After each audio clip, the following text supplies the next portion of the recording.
Vamos a dar inicio a la segunda jornada de esta segunda parte, mejor dicho, del primer Congreso Internacional de Comunicación y Control del Poder de Mercado. Les agradecemos una vez más por su presencia.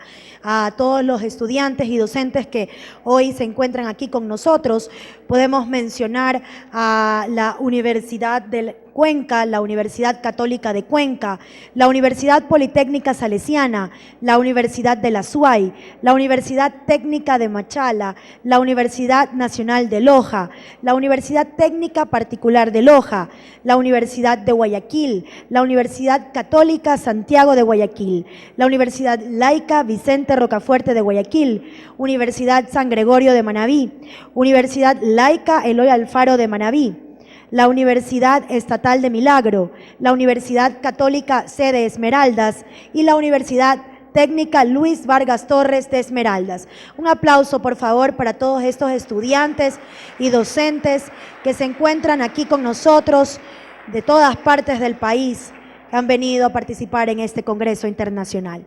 A continuación les presentamos a Eric Samson, quien es licenciado en Periodismo y Ciencias de la Información de la Universidad de Estrasburgo y tiene un máster en Periodismo Digital de la Universidad Autónoma de Madrid. Ha desempeñado funciones en Radio Francia Internacional, Radio Francia, Radio Canadá, Radio Suisse Romande, Diario La Croix, Semanario Le Journal du Dimanche y Reporteros Sin Fronteras. De igual manera, se ha desempeñado como docente en periodismo especializado, leyes y ética de comunicación, periodismo público, periodismo de guerra y cobertura de catástrofes humanitarias.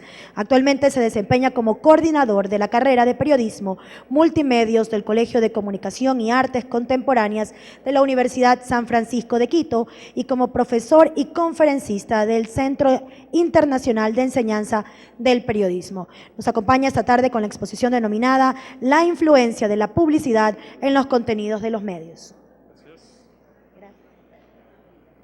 Ok, buenas tardes. Supongo que hay una buena cantidad de estudiantes aquí, entonces supongo que varios de ustedes han escuchado a su padre decirles mi casa, mis reglas, cuando trataron de regresar un poco más tarde de lo... ¿Qué cosa? No, está bien. Cuando trataron de regresar más tarde, etcétera, y creo que los primeros que escucharon sus padres decir es mi casa, tú vives en mi casa, son mis reglas, deben haber tocado muy de cerca lo que significa la dependencia o independencia financiera. Obviamente, ser independiente financieramente es bastante difícil ser dependiente a nivel de plata y ser independiente a nivel de editorial. Yo creo que los medios necesitan, por definición, ser independiente a nivel de ingresos para poder realmente desarrollar una independencia editorial. Ahora, no es una condición, me parece necesaria, pero no sistemática. Yo creo que el mejor modelo económico cuando hablamos de publicidad es que básicamente no haya publicidad. Yo traje aquí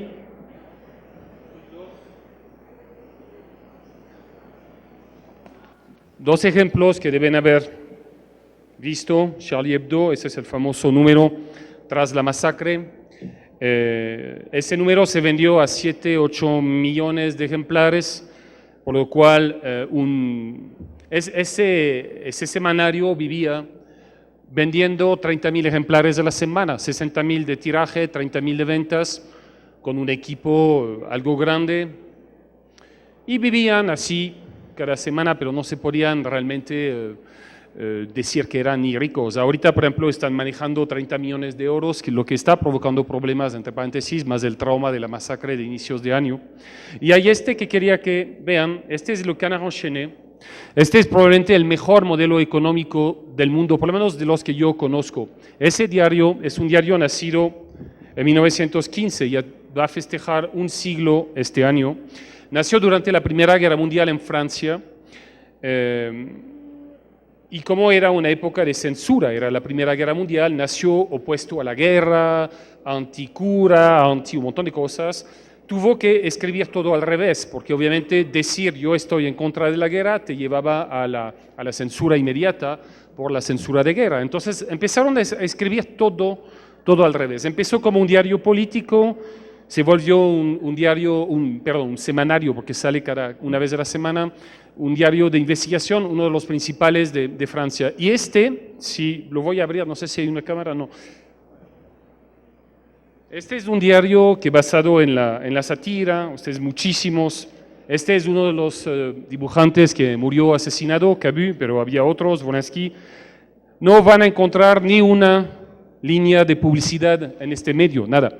Este medio es independiente en el sentido de que solo depende de sus lectores. Sus lectores van y vienen, pero siempre han sido fieles en el sentido, en promedio, 500,000. Yo creo que este semanario ahorita está teniendo algunas dificultades, porque como es un semanario más leído por gente de izquierda, digamos, siempre están con menos ventas cuando está en el poder un gobierno de izquierda, porque la gente que, digamos, mayormente compra el Canard Enchaîné no le gusta tanto a veces que se critique el gobierno por el cual votaron, etcétera. Y, por ejemplo, ahorita están con 300,000 ventas a la semana, lo que es un poco más corto. Pero este es el mejor modelo económico del mundo.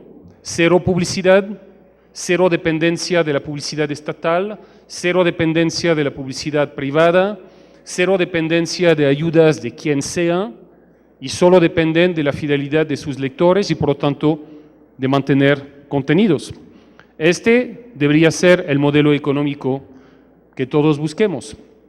Hay otros modelos económicos también interesantes. Hay uno, deben haber escuchado hablar del sitio web ProPublica.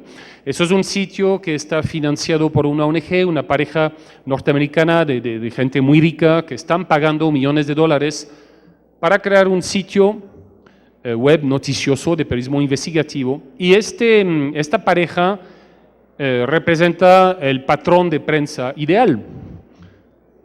Porque, sinceramente, yo no sé si aquí hay patrones o dueños de medios. Hay que ser medio masoquista para querer ser medio de medio, porque un buen dueño de medio básicamente es alguien que tiene que dar plata y dejar que los periodistas hagan su trabajo sin ponerse en la línea editorial, y es bien complicado. ProPublica hace eso. ProPublica, por ejemplo, da millones de dólares para que el sitio pueda desarrollar y hacer el mejor periodismo que pueda. Y eso es la única consigna que les da. Sin embargo, podría haber algún día un límite con relación al Canard Enchaîné, de que algún día, no sé, esa pareja podría querer dejar de dar, o el modelo económico de ProPublica podría terminar por alguna razón. Entonces yo creo que cuando hablamos de publicidad, lo ideal sería poder no tener publicidad, sería poder vivir solamente del apoyo de los lectores. Ojalá sea posible para todos.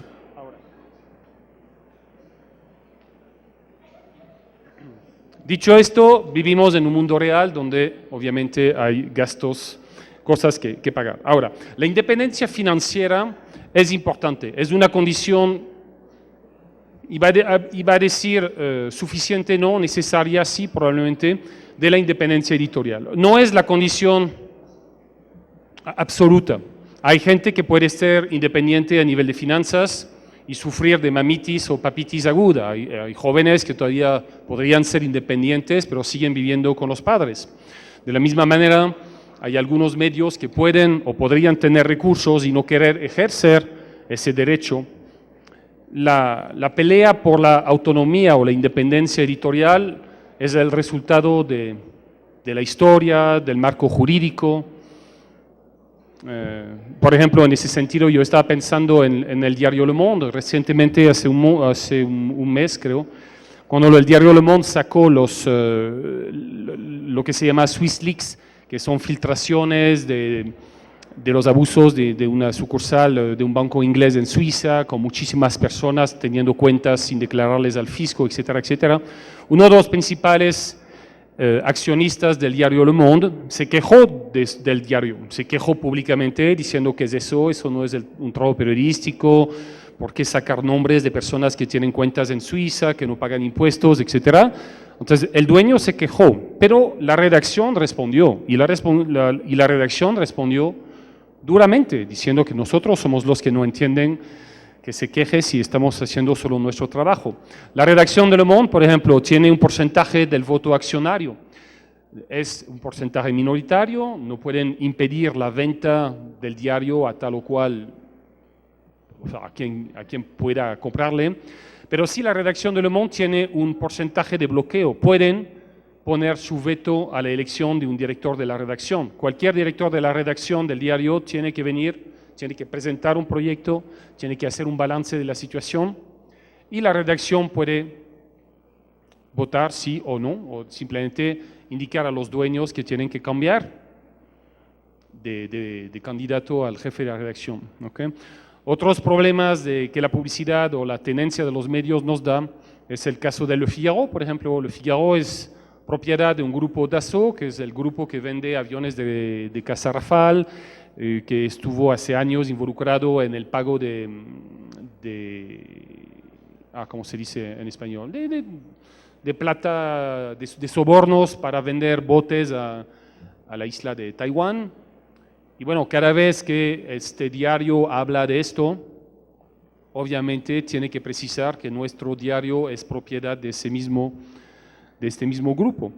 ¿Okay? Entonces, todo eso son asuntos de historia y yo creo que la independencia editorial no depende solamente de ser independiente a nivel financiero. Yo creo que hay casos, acabo de hablarlos de dos de Francia, hay uno aquí, por ejemplo, no recuerdo bien, cuando dejé de leer en ese entonces el diario El Telégrafo con su dueño Azpiazu, cuando cayó el banco, no sé si recordarán, hubo una primera plana con una manifestación enorme en Guayaquil, de una manifestación organizada por el alcalde León Febres Cordero de ese entonces, y básicamente una explicación de que el banco cayó por el regionalismo, etc. Enfin, digamos, botando la culpa de lo que había ocurrido sobre el regionalismo, etc. Y me recuerdo que había esa portada con esa foto y en la página 3 una explicación del señor Azpiazu de lo que había pasado. Y después yo buscaba en las otras páginas, ¿no? O sea, y entonces, ¿dónde está la parte periodística? O sea, ¿qué pasó? Etcétera, etcétera. Y obviamente no había nada. Yo creo que esos son casos emblemáticos de ese tipo de presiones, ¿no? Ahora, el modelo del Canard Enchaîné, de Charlie Hebdo, de cero publicidad, o de ProPublica, con una fuente de financiamiento que no exige nada, sino que se haga buen periodismo, son un extremo. Hay otros medios que tienen una dependencia muy alta, al 100%, a veces algunos canales de televisión de la publicidad, pero yo creo que la mayoría de los medios tienen un modelo intermedio, con una cierta dependencia, o sea, unas fuentes mixtas, una economía mixta con ingresos publicitarios, ingresos que pueden venir de actividades anexas. De hecho, eso ya está previsto en el artículo 81 y el 87 de la Ley Orgánica de Comunicación, de las fuentes de financiamiento que podrían ser publicidad, que podrían ser donaciones, que podrían ser actividades anexas, etc. Todo eso ya está previsto.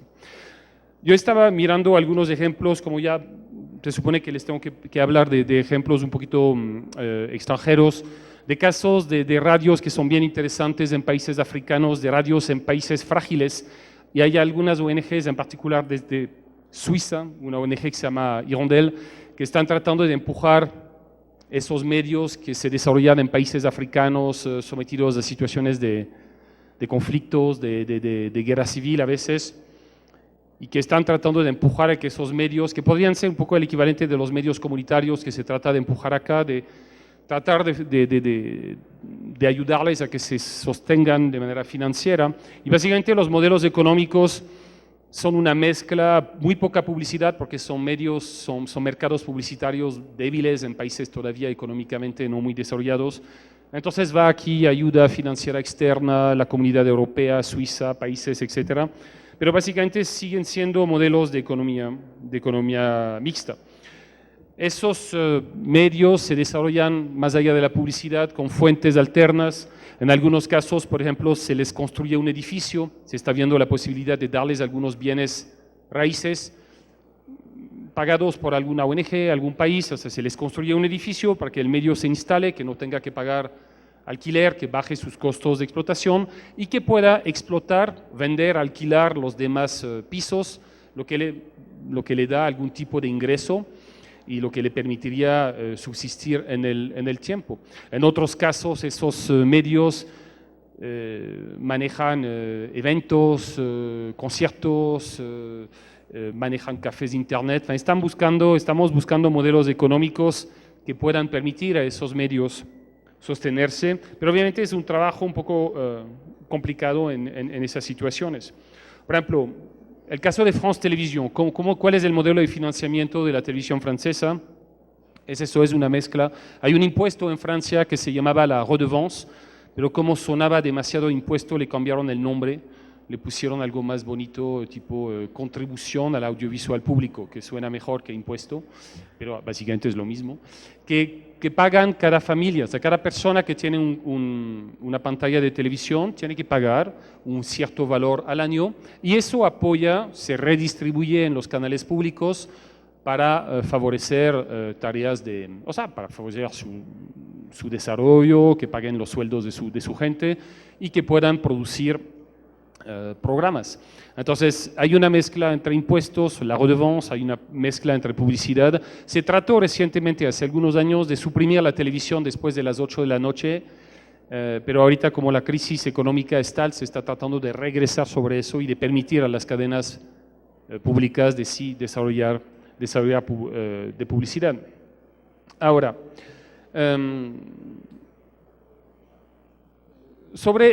ahorita para atacar la idea, el tema que se me pidió desarrollar un poco sobre el impacto de la publicidad. Bueno, hay impactos directos, ¿no?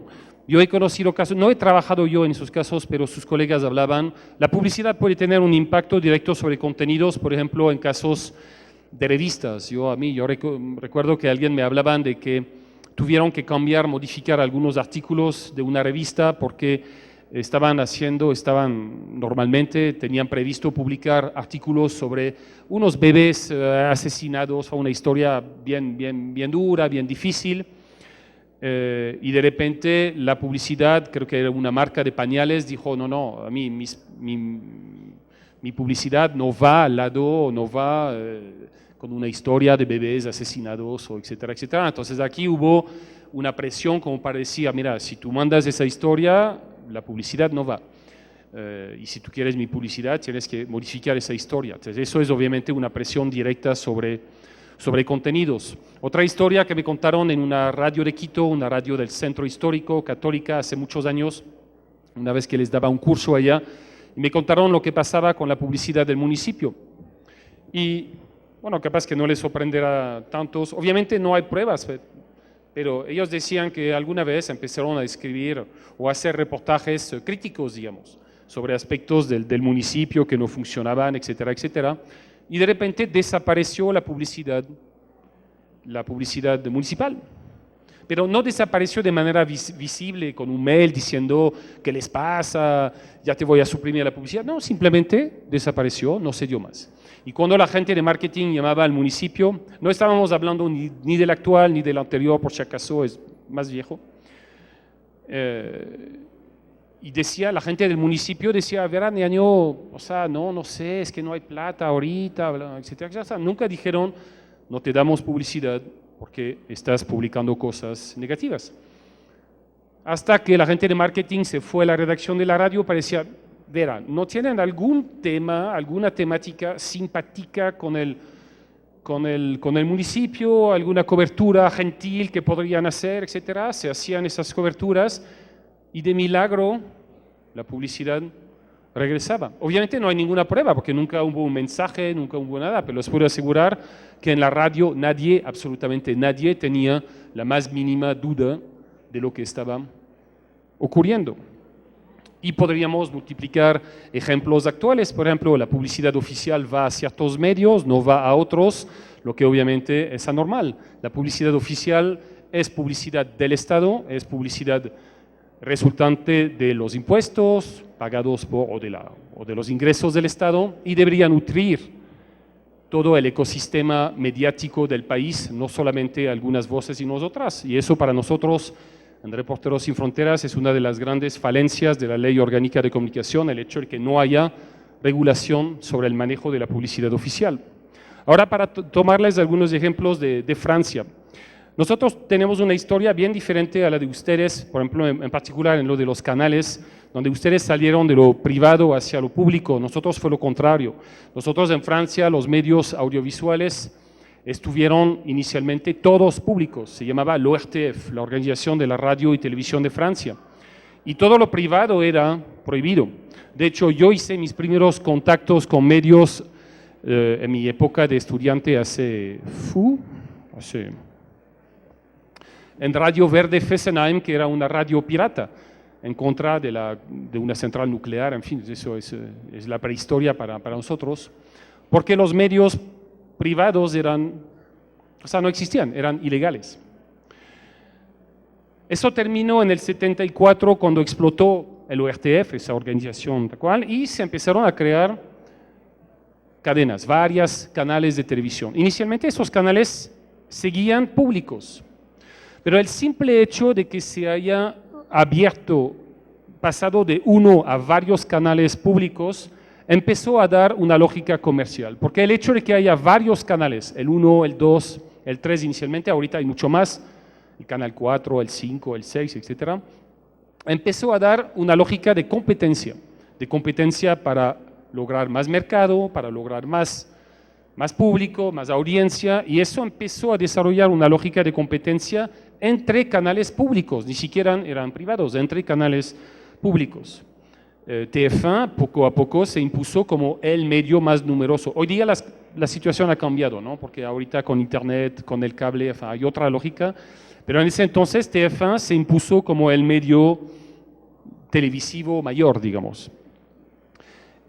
Después TF1 se privatizó, ahí sí pasó a ser privatizado en el 87, y obviamente la lógica comercial se acentuó, pero esa lógica comercial no empezó con los dueños privados, empezó antes. El simple hecho de que haya varios canales empezó ese movimiento, y la lógica de comercialización creció, y obviamente TF1, para tener los mejores animadores, para tener los programas más exitosos o con más rating, empezó a pagar más para atraer el presentador más conocido, más famoso. Entonces los costos fijos empezaron a subir bastante, y obviamente las necesidades de rentabilidad también. Más cuesta un programa, más hay que lograr rating o publicidad para poder rentabilizarlo. Entonces empezaron a subir las necesidades de rentabilización con ese aumento de costos fijos en esos programas. Y eso es donde empezó a desarrollarse lo que se llama en inglés como el infotainment, ¿no? Esa mezcla nociva de información y entertainment, de entretenimiento. Tú no sabes si es entretenimiento, si es... Estaba pensando aquí en algunos ejemplos y pensando en... ¿cómo se llama aquí? Ustedes sabrán... ¿Conoce? ¿En corto? ¿Es eso? Cuando se pide el ministro cante algo, infotainment. Esa mezcla que personalmente no me gusta, nunca me gustó, de información, entretenimiento.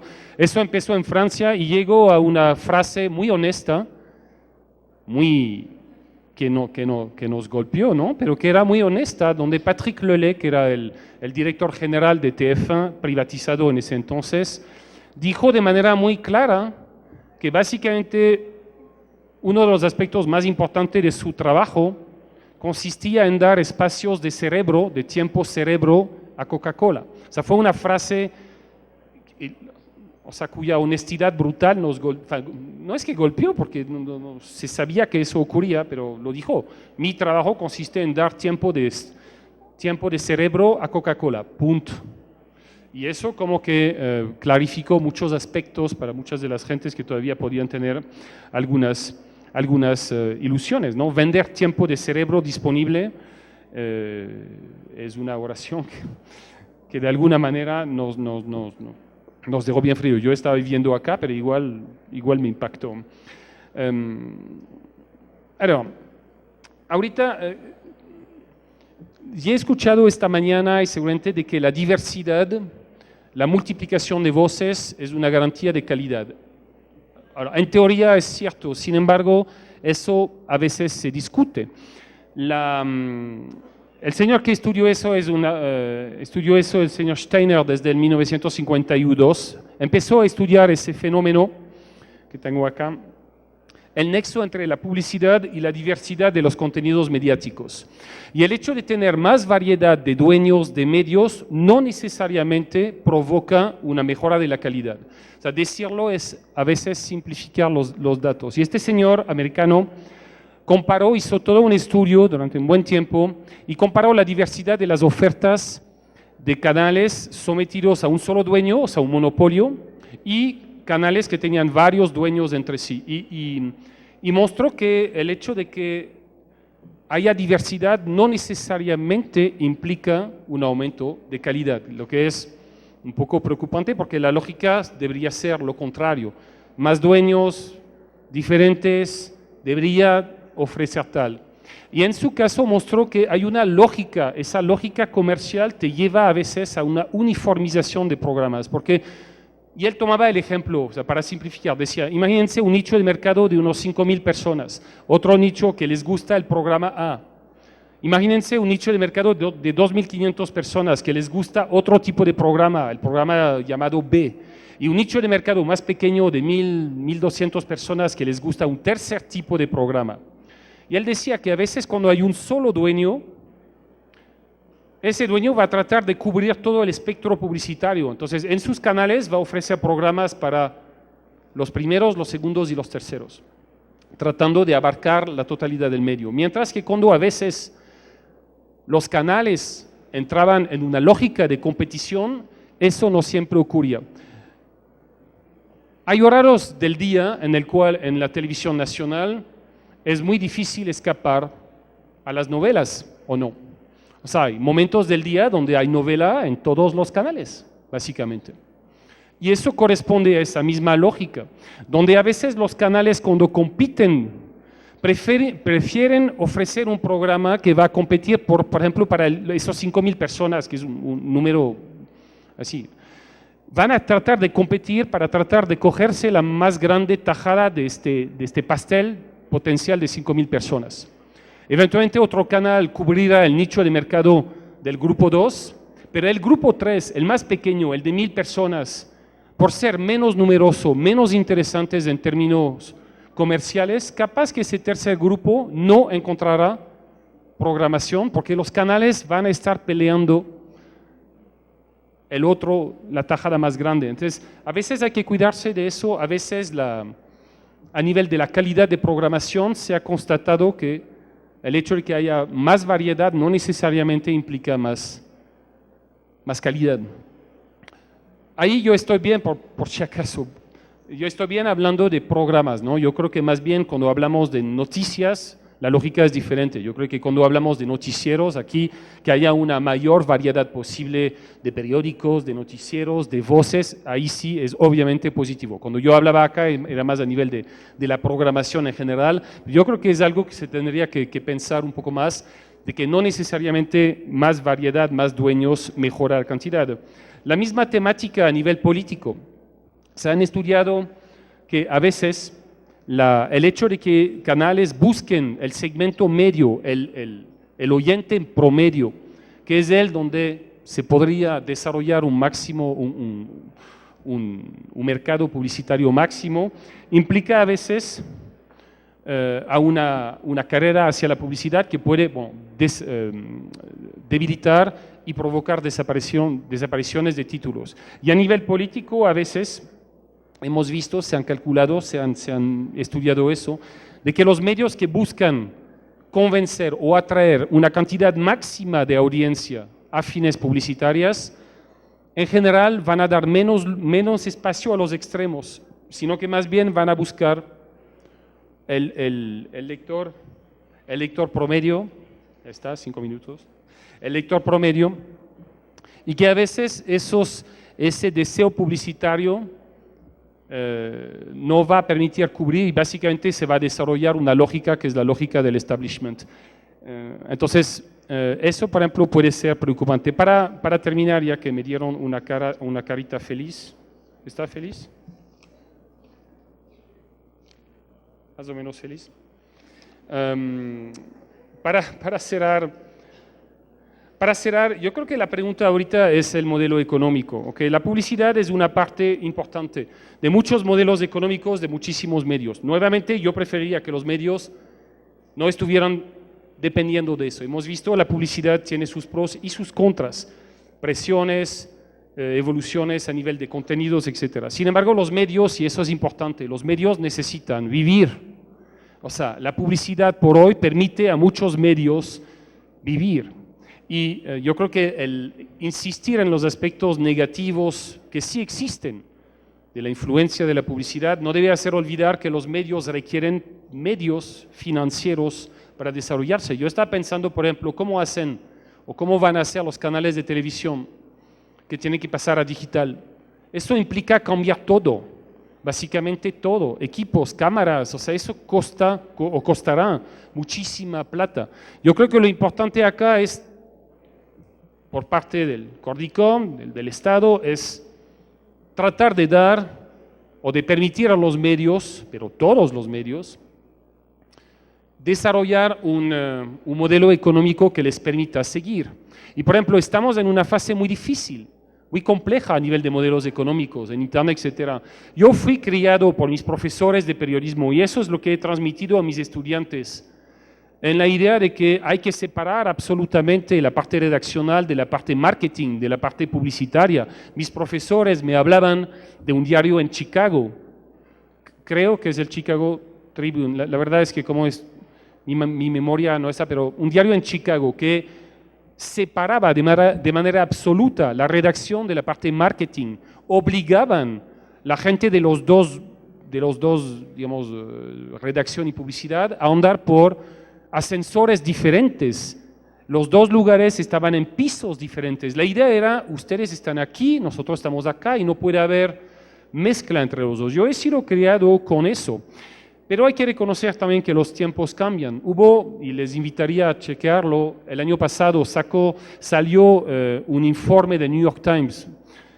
Fue una filtración, ¿no? Era un informe interno analizando la política de New York Times en lo relativo a todo lo que es web, donde recomendaban que de repente sí había necesidad de recrear nexos entre la redacción y el marketing para que las operaciones, las coberturas puedan tener seguimiento. Entonces, yo no fui criado así, o sea, yo fui criado con la creencia de que había que separar los dos, pero hay que reconocer que los tiempos cambian y hay que estudiar esos nuevos fenómenos. Yo creo que lo importante hoy por hoy es permitir a las voces todas tener un modelo económico que les permite seguir. Y terminaría con lo que dice el Canard Enchaîné acá. Yo creo que ese modelo económico tiene que recibir el apoyo del Estado a nivel de la repartición de la publicidad, a nivel de las facilidades. En Francia, por ejemplo, el Estado baja el precio del papel, aquí se lo subió. O sea, hay una lógica bien diferente en ese sentido, pero ustedes, estudiantes aquí, quisiera que entiendan que más allá de los aspectos negativos que puede tener la publicidad, los medios necesitan de medios económicos para mantener una independencia editorial y cualquier política debería ir en ese sentido, porque como lo dice el Canard Enchaîné, la libertad de prensa solo se desgasta cuando no se usa. Y les invito a todos, en particular los jóvenes estudiantes de periodismo, por favor, úsenla y úsenla una y otra vez. Gracias.